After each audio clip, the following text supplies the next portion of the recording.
What's going on, beautiful people? Daniel Medjar in the building. And today's video is going to be about the real alpha mindset. And there's a couple points that I want to go through. What is necessary for the real alpha male to follow. And before I start, of course, you can find my services at dmprotrainer.com. You can join my coaching program 1, 3, and 6 months. You can also book a single consultation that is focused on weight loss, fitness, finances, and relationships. Also, if you guys are looking for beef that's really high quality, grass-fed, grass-finished, American raised, you can find it at dmbeef.com. If you want to design the diet by yourself, I published a book, Weight Loss Without Plateau. You can find it on Amazon. In this book, I describe pretty much human metabolism and my methods of how to approach weight loss correctly and the healthy way. It is a very fast method for the weight loss if done properly. So by this being said, we're going to head into our 7 points on how to build an alpha mindset. So the first point is understand what you can and cannot control. Focus energy only on actions and judgments, not external outcomes.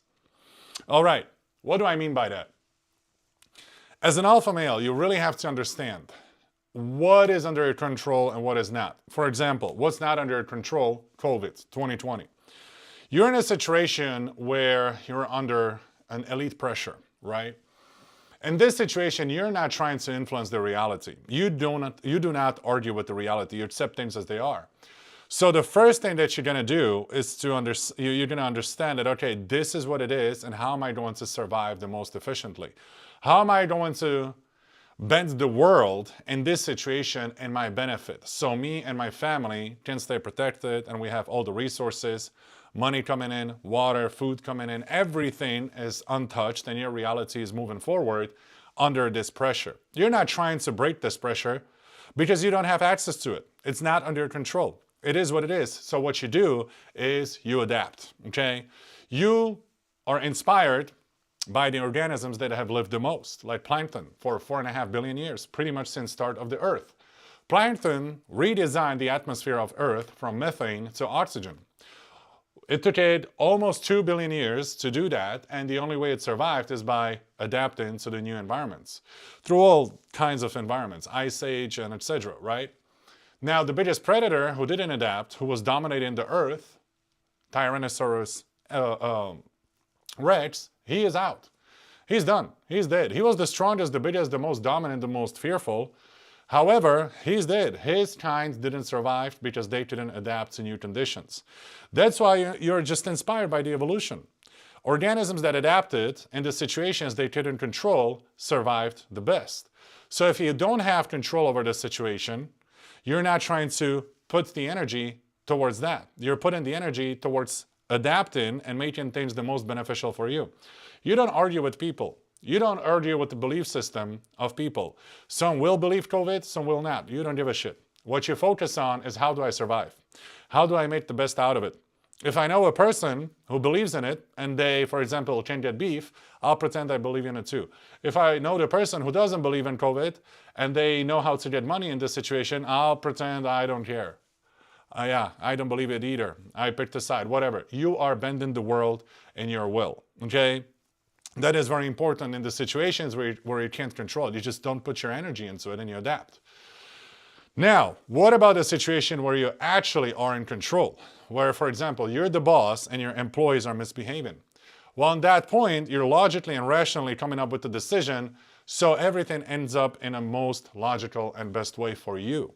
So the outcome must be always according to the best interest of yours. There, you strategically place people or adjust the situation so it exactly ends the way you want it to. That's when you are in full control. You can actually manipulate things into the best possible outcome. So that's where you actually flex in the situation. You are actually controlling everything that's happening, okay?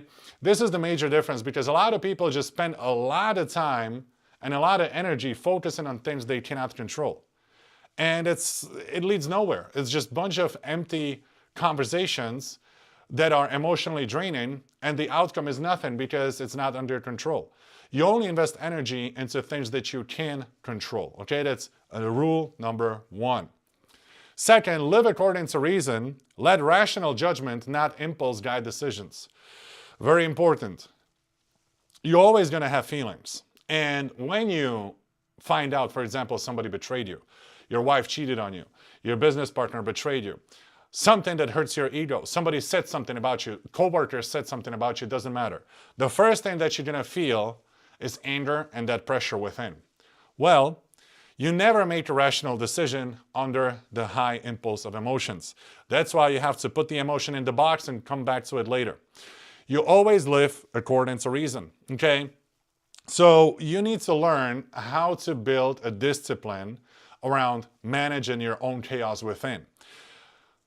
Really, the pinnacle is to find out something devastating and stay calm. And rationally and logically think about the situation and immediately evaluate whether you do have a control or you do not have a control. Whether you should break the situation and bend it into your will, or if you should adapt. That's living according to reason. Okay, you're always going to feel, but those feelings need to be organized, and you wait until the emotion calms down so you can come back with a clear head and make a proper decision. Now, the rule number 3, break the fear, build courage. Wisdom and courage define a good life. As a man, you gotta have courage. You have to. You're gonna face a situation where the fear is just simply gonna be there of anything. A lot of men just fear a simple thing like fight, a physical fight, right? That's a great way to build the courage because it's pretty intense. You know, you can be harmed, but you can also harm other people. So you just simply sign up for the boxing and you step in the ring and you break the fear. Anytime you're facing the fear, you got to break it. Fear of heights. Well, you go to the top level of a skyscraper. That's a safe environment. Nothing can happen to you.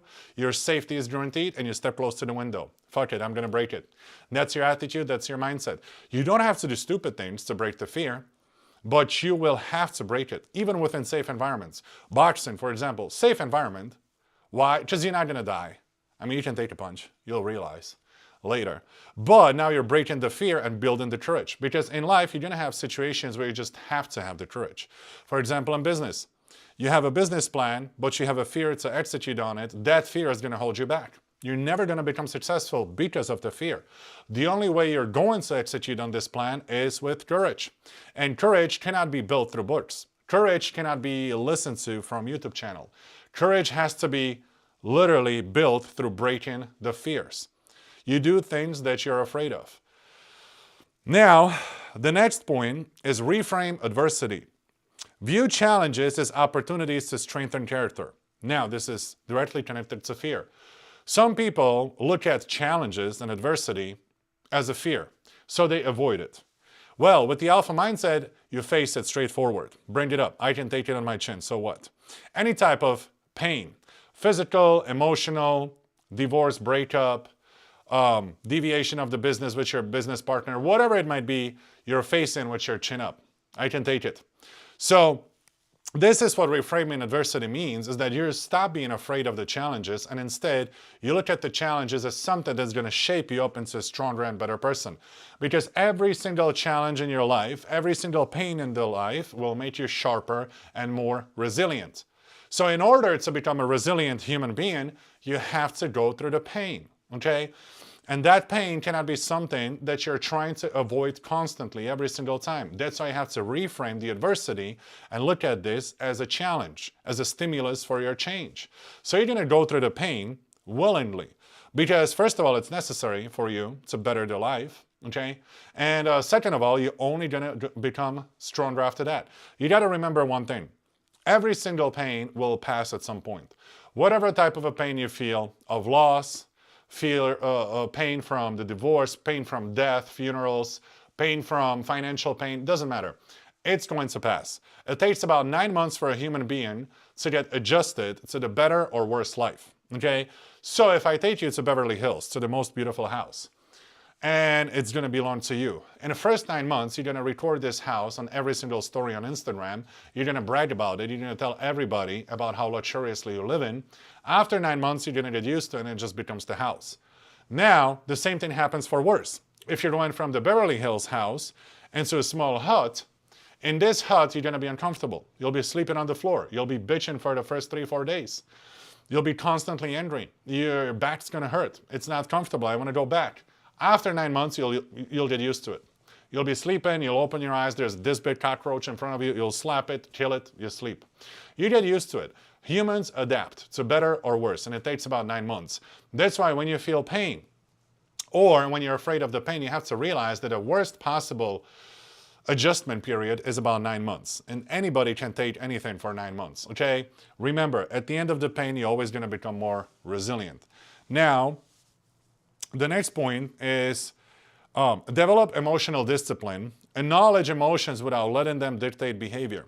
So it kind of relates to the previous point.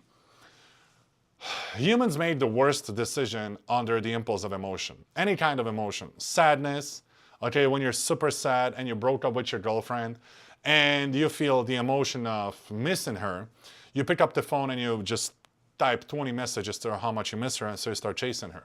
Well, that's breaking the dating rule. I mean, when you chase women, they run, okay? So the only way you can actually pull her back is by being in no contact and communicating emotional strength. But if you feel the emotion of sadness, in this emotion, you're gonna make the stupidest decision, which is showing the emotional weakness. If you feel anger, you might actually do things under the emotion of anger, which can actually become devastating to you. Somebody hurts your ego, you want to hurt them back. By you hurting them back, you might actually be digging yourself a bigger hole. Let's say your business partner does something to you and it angers you. Well, you do something double as wrong, and at the end of this situation, you realize you just ended up in a shithole by your own decisions. So that's why you have to build an emotional discipline. You have to be able to manage these disciplines, and that's why a stoic man always organizes his chaos within, okay? Very important. Emotional discipline, don't react, wait, organize the chaos, and then come up with the conclusion. Maintain wider perspective. Expect the broader context of events, and that is intelligence. Because as an alpha male, you always have to understand every single scenario, every single situation, every single human relationship can have different outcomes. And I see men falling on their faces at this point all the time, especially in marriages and relationships. I just had a guy who wrote me a message about being absolutely heartbroken and destroyed by a breakup with his girlfriend. So here's the thing. Everybody that when they tell you they love you, they mean it in that moment. Everybody who promises you eternal love, they mean it in that moment. But they cannot promise you how they're going to feel 10 years from now. You, with the alpha mindset, you expect the unexpected. You look at the situation and you look at all possible endings of this relationship.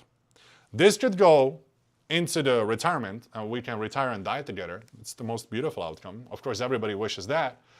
But you're also realistic. You understand that human emotions change. So you expect different outcomes. Okay, we're 25 now, we're getting married. At 40, she might change her mind. She might replace me for another man, or I might change my emotions and replace her. You constantly think about all possible scenarios, so when actually things don't go according to plan, which life is pretty good about making happen, it's not going to break you, because you already expected that, okay? Stoics talk about dark psychology. Dark psychology is a technique that you use to prepare yourself for the worst possible outcomes. So you think about the worst and you relive it in your mind, so when it actually happens, it doesn't break you because you are prepared and ready. And especially when it comes to human relationships, because human relationships are based on emotions, and emotions change. Emotion is unstable surface. That's why you never build foundation of your life on unstable surface, okay? So you just always expect the unexpected. This is the wider perspective that I'm trying to tell you. It's not only that one-way perspective, like, we got married, we're going to be forever together. Yeah, right. Now, all the divorced people watching this live stream are like, I wish. Yeah, I know. And that's why you have wider perspective. Yes, we're together, but this could go thousands of different ways. I hope it's going to go the right way, but I'm prepared if not. Act with cosmopolitan duty. Recognize your role within a larger human community. Now you step outside of the humanity. You step outside of the humanity and you're watching the world from the 3D perspective. And you see that your role is bigger within the society than just pay your bills and die. You are supposed to be the leader. You are supposed to be the one giving direction to large crowds. You are the special one. You truly believe it and you dominate. Okay? This is what cosmopolitan duty actually means. You don't just believe you were born to be a worker, pay the bills, barely, live paycheck to paycheck and die. You actually believe there is something better for you. So for this, you got to enter the world of fantasy. Inside of your fantasy, you create a picture of your future. You create a picture of how you want to live, how you want to look, how much money you want to have, what is your mission, and how are you going to actually influence the society in a better way? How are you going to guide the crowds of people? Is it going to be through speech? Is it going to be through fitness or relationships or financial advices or whatever it might be? Your role is bigger than just living paycheck to paycheck and die. This is what you truly live by. This is what you believe. You communicate to society from the position of power. Whatever makes you weak, you keep it to yourself. You don't share it with the world.